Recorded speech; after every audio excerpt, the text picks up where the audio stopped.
Of the Committee on Education, Honorable Donald Jack Mandaveros, SGC elected chairperson, Honorable Regine P. Dizon, and our esteemed school principal, Sir Carlito D. Ramos. Good afternoon. I am Ridan Pinozon, and I am here to express my gratitude to all the people who contributed to my success. First and foremost, to our Lord God, for providing me with peace of mind during stressful times, strength when I am exhausted, and knowledge to achieve success. I am also very grateful to our teachers, whom we consider as our second parents. They have not only taught us how to read and write, but also instilled in us the values of responsibility and respect.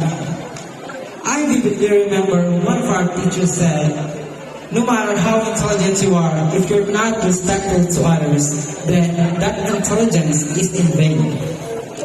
I am confident that as we live in Manuel Francisco C. Ramos Senior National High School, we carry with us not only knowledge and wisdom, but also the good attitudes our teachers have imparted to us. Also, I would like to extend my thanks to our supportive, loving, and kind school principal, Sir Carlito D. Ramos. His support and kindness are truly treasured by all of us Manuelians. Additionally, I am grateful to all my friends and loved ones who have been there for me, providing support and creating memorable moments that have helped me through lonely and challenging times.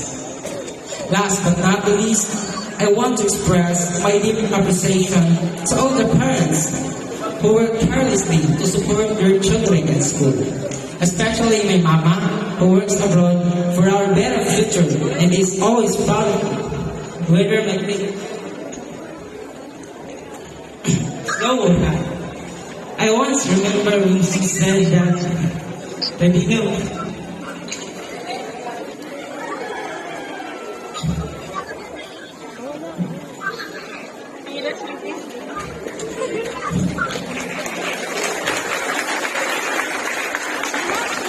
hindi nyo, bisag sa pa nakalamay ng radyo na sa ang tarong mag-eskwela, ma-proud natin mga kapan niyo. And I also thank my papa, who wakes up early in the morning to prepare my meals and who always takes good care of me. I am truly grateful to have parents like them, and I love them so much. I know that words are not enough to thank them, but I promise to do my best to achieve both your dreams and mine. Once again, I want to express my love and gratitude to our teachers, school principal, and friends and family for being part of my journey. This is just the beginning. Thank you.